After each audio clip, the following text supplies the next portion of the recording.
everyone, welcome back to my channel. So for today's video, I wanted to do a roundup of my current favorites. So of course I'm going to have my current luxury favorites covered in this video. So there's going to be favorite handbags as well as jewelry pieces I've been loving recently. But I also wanted to include a few items from some other categories too. So I'm going to have beauty favorites as well as foods that I've been loving recently, as well as some show recommendations too. So really a little bit of everything, and I hope you guys enjoyed this video, so let's get into it.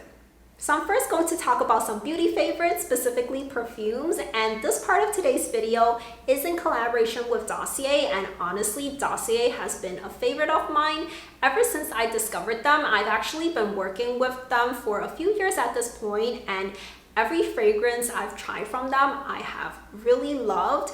So Dossier is a company that specializes in producing fragrances that are inspired by your most popular, best-selling, well-known perfumes out there. But because Dossier doesn't have all those like designer markups, they're able to provide scents that basically smell identical for like a fraction of the price. And basically every time that I think of buying a fragrance nowadays, I always check Dossier's website first to see if they have something that is inspired by that scent. So the one that I was really interested in trying recently is actually something that is inspired by Carolina Herrera's Good Girl Eau de Perfume.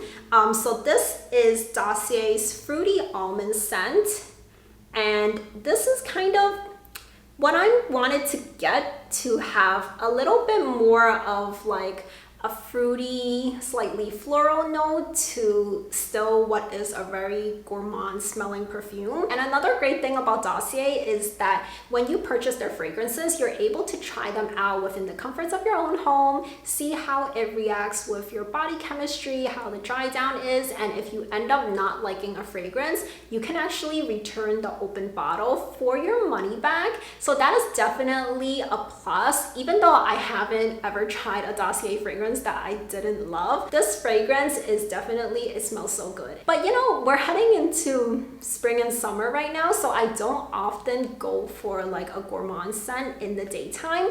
So here's the thing, there were a few scents that I actually used to wear a lot when I was much younger, and one of them was Dolce & Gabbana's Light Blue. And recently I actually got like a little sample of it, and it reminded me how much I love that scent.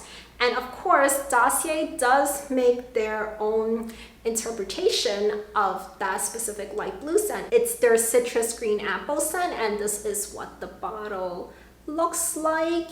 And this is a very kind of fresh smelling fragrance. There's nothing heavy about it. It's perfect for this time of year if you're in the northern hemisphere, I guess. People say it reminds them of like a summer vacation in Italy. I've never actually been to Italy, so I can't comment on that, but I can understand like the vibes behind it, right? You kind of get it, right? Even if you've never been there. And I don't know why I ever stopped using the scent. Actually, I think it was because my husband was not the biggest fan of this scent. Anyways, I don't really care about his opinion anymore. I've been really enjoying wearing this. But I think part of it was that he would rather me use kind of like what I would say is most likely to be considered my signature fragrance, which is actually Marc Jacobs Daisy. So this is another one that I've been using a lot recently. I purchased this like ages ago, but I don't know, kind of close to being done with this. When this is done, I will be buying the version from Dossier because they do have something that is inspired by Marc Jacobs Daisy. Like I mentioned, if you're looking for like a fragrance, definitely check to see if Dossier makes their version of it first, because you can really save yourself so much money. Okay, so now for some of my favorite bags that I've been using so much recently, and there are two of them. The first one is my Celine Picot belt bag right here. And honestly, in recent years, I feel like I haven't really talked about this bag much. Basically, it's kind of been pushed aside because I really love my So Black Mini reissue from Chanel. I just love that So Black hardware. But recently, this one has been the one that I've been reaching for over that one. And I would say that the main reason is because I've been spending quite a bit of time at the dentist's office, actually multiple dentist office. And I don't know if it's just me, but I just don't feel like the greatest whenever I leave that place. I think it's because whenever I'm there, they're always like spraying like water or whatever in your mouth, and I feel like things are just getting like aerosolized. So I feel the need to wipe down my bag whenever I leave a dentist's office. And this can be wiped down as much as I want.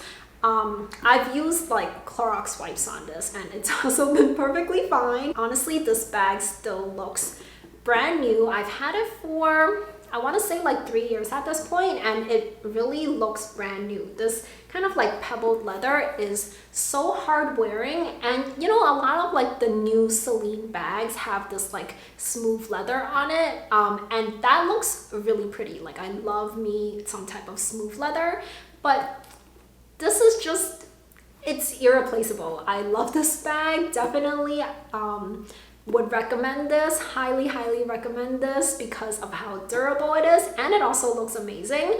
You do have this kind of like thin leather strap that I have been using with this bag a lot recently too. Usually I just leave it hanging, but inside it is a suede interior. I do have to use like my canvas SLGs from Louis Vuitton with this bag, just because I don't want the, you know, black suede to transfer color to some of my leather SLGs. But that's really the only kind of like change I need to make to my usual bag carrying habits in order to use this bag. But honestly, everything about it is so amazing. Also, I would say that this classifies as a quiet luxury handbag if that's something you care about. I've really been loving it so much recently, kind of like falling back in love with it. And also the price is still pretty good on this bag, all things considered.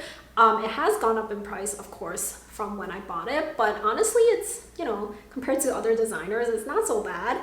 And I guess in comparison, the price on this bag is not so great, but I do really love this bag, and it was pretty enough for me to buy it in caviar when I typically don't go for caviar bags, but I just could not get this light blue color. It is just, in my opinion, it's like the perfect light blue. It's like the perfect cool tone, warm tone light blue. It's like at the perfect spot on that spectrum.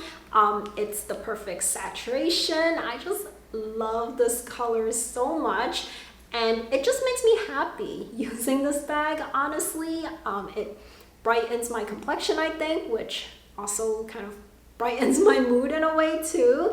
And I've been loving wearing this with white gold jewelry or platinum jewelry. I have a mix of both. This is more the bag that I've been using when I've been a little bit more dressed up recently. I would always grab for this one. Blue is really my favorite color, so I love this. Every time I see this in my closet, even when I'm not using it, I'm just like, oh, this is so gorgeous. I love it that much. And I guess this is the perfect way to transition into talking about some of my jewelry favorites.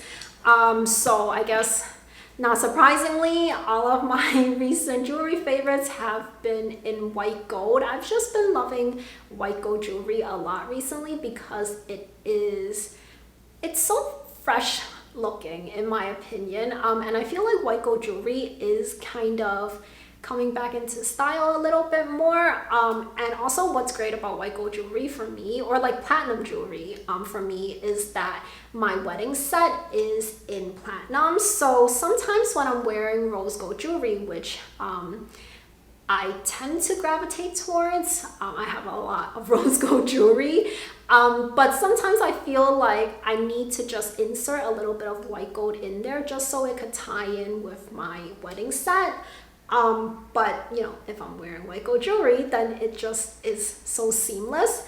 So I guess starting from top to bottom, so I have on these earrings from IDYL here. There is their diamond studs as well as their Lucia add-on. And then for necklace, I have on top, I have my Tiffany diamond by the yard pendant right here. This is 0.39 carats. I get that question a lot. And then I have it layered with this second necklace, also from IDYL. It's their Lena add-on with their chain. And then, yeah, for my wedding set, here is what it looks like. And then bracelets, I have 3 on right now. These are the 3 that I kind of like mix and match to form like either stacks or wearing solo. So right now I have this stack right here. This is my small love bracelet in white gold, and then I have this tennis bracelet on next to it. The white gold love actually isn't rhodium plated, so it doesn't look quite as white. And then for the diamond tennis bracelet, I want to say that each of these diamonds are like maybe approximately the same size as the pendant, the diamond by the yard pendant, so like 0.4 carats for each diamond. I honestly don't know. This was something that I kind of just got as a present from my mom, so I really don't know the specs of this. And then on my right hand, I have my white gold guilloche bracelet from Van Cleef & Arpels that I sometimes wear alone, or I sometimes put the diamond tennis bracelet stacked with it. So this is what the 2 of them look like together. Definitely love the combination of like the sparkly diamonds with the shininess of the guilloche motifs. So I wear like a mix of these bracelets, you know, depending on my mood. Usually I only have bracelets on my left arm, and then my right arm I just keep it bare. But yeah, these are all of my recent jewelry favorites. Alright, so next up are my food favorites, and I actually had to grab these items out of the freezer because they're both frozen. So I have to film this really quickly before they completely defrost. So the first one here is this instant boba kit from Trader Joe's. So specifically it says brown sugar tapioca pearl drink mix, vegan, gluten-free, ready in less than a minute. I'm literally reading the entire front of the box right now. So it comes with 4 boba pouches as well as 4 paper straws. And basically you can make this in 2 different ways. You can either microwave it for 45 seconds, or you can boil some water in a pot and then throw this little package in there and boil it for a minute. And basically you pour this into a cup and then you add some milk and it's ready to drink. And I actually made one right here. I've been sipping on it as I've been filming, and it tastes so good. And usually I actually make my own tapioca pearls, and that is quite a tedious process, but I still do it because it tastes good. But then I found this, and honestly, I have so many boxes of this stocked in my freezer, so I could just make this whenever I want to. I love boba teas, so yeah, this is definitely a great discovery. And then the next food favorite is also from Trader Joe's. So this is the yuzu ripple coconut non-dairy frozen dessert, and this tastes so good. If you love yuzu, then I'm pretty sure you will really enjoy this. And even though it's made out of coconut milk instead of dairy, this still is so creamy. It's amazing. And also in the ice cream, frozen dessert, whatever, I'm just going to call it ice cream. In the ice cream itself, there are these kind of like swirls of like yuzu jelly or something. Like it kind of has a jelly like consistency, and there's also some like yuzu zest in it too, so it tastes so amazing. I think the inside of it probably doesn't look that great because we've been like devouring it, and not in a neat way either. So that's what it looks like on the inside. And yeah, it's amazing. So glad I discovered this because I used to actually get this other type of yuzu ice cream and they stopped selling it. So I'm so glad I discovered this. Highly recommend both of these items. from Trader Joe's. And now for the final category, which is TV shows. And you know, I basically watch Korean dramas like 90% of the time. So my recommendations in today's video will actually all be K-dramas. And I think like if you were to watch one, I guess I would say, out of all of my recommendations in this video, definitely watch Under the Queen's Umbrella. It's not like super recent. It came out towards the end of last year, but it is such a good show. It is available on Netflix, so pretty easy to kind of get your hands on in a way. So basically it's a fictional story, but it's set in Korea's Joseon dynasty, and it centers around this queen who is really trying to like keep herself and her children alive and safe within the palace, because it's, you know, palace politics, you know how it is, right? And her oldest son, which he's basically, well, he was the crown prince, he ended up dying from disease, and basically that sets into motion like all these different groups of people trying to get their sons, who are also princes, to be the new crown prince. And basically this queen, who she's a great queen, she would be in danger if, you know, one of her other sons doesn't end up being the new crown prince, because everyone's kind of out to get her because they all want to be like the queen. And it's just like, behind all of that, you know, if you kind of like just separate the whole palace politics side of it out, it also is like a very heartwarming story about like a mother's love for her children. There's this scene in the end of either episode 2 or 3 that, oh my god, it was just such a heartwarming scene. I basically like applauded when I saw it. I'm not going to spoil it for you guys, but it was just such a touching scene, and that scene, that one scene, really made the drama. And so ever since watching that show, I basically watched this other show that also starred the actress that played the queen, and that show is called Signal. That's an even older show. That's from like 2016, I believe. Also a great show. It also is available on Netflix. And that one is about like basically this guy who's like a detective, like a criminal profiler. He finds this walkie-talkie and he's able to communicate with someone, like another detective from like the past, and they're kind of like working together in a way to like solve crimes. There's kind of like this mystery element to it too, and then kind of like it touches on like, are you able to change the past, or is kind of like history already written? You know, a lot of shows deal with time travel and they kind of talk about it differently. Like the rules are different in like different shows and movies, but that one is also a really good show. And then from there, I ended up watching this other drama with an actor in Signal, the one that plays the criminal profiler. So I ended up watching Move to Heaven, also on Netflix. Move to Heaven is about, it's kind of like giving people that just passed away, like in the fictional world, like the characters that just passed away, it gives them a little bit of a story, tells their story of their life, kind of like what they were thinking when they died.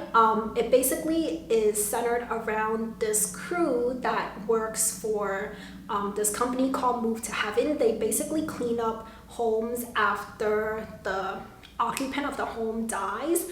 And the way they approach it is very like personal. It's not just like a job to them. So that show is also really good. And then right now what I'm watching is this show called Taxi Driver, which also has that same criminal profiler actor from Signal in it. And Taxi Driver, oh my gosh, I hope I'm describing these shows well. So Taxi Driver is basically about this group of, I guess you would say they're like vigilantes that are helping people who have been wronged get revenge. So I'm not completely done with the show yet. They actually just came out with like a season 2, and I'm only on season 1 right now, but so far I've been really enjoying it. I guess it's a little bit far-fetched in a way, like the ways that they're going about getting revenge, but still you're like kind of like rooting for the underdogs in a way. And there's actually this one character in the show that the actor that plays that character usually plays the villains in other dramas and movies, like K-dramas, K-movies. So I'm kind of wondering if he's going to eventually turn evil. But if you've watched that show, do not spoil it for me. I don't want spoilers. But yeah, I'm skeptical about his character, let's just say that. So those are all of my recent favorites, and I really hope you guys enjoyed this video. If you did, please do give it a thumbs up and let me know if you would like to see more of these videos and what kind of categories of favorites should I include next time I do this type of video. And if you haven't already subscribed to my channel, please do consider subscribing for new videos every single week on luxury and fashion. And I'll leave 2 videos on the screen for you to watch next. So I'll see you very soon. Bye for now.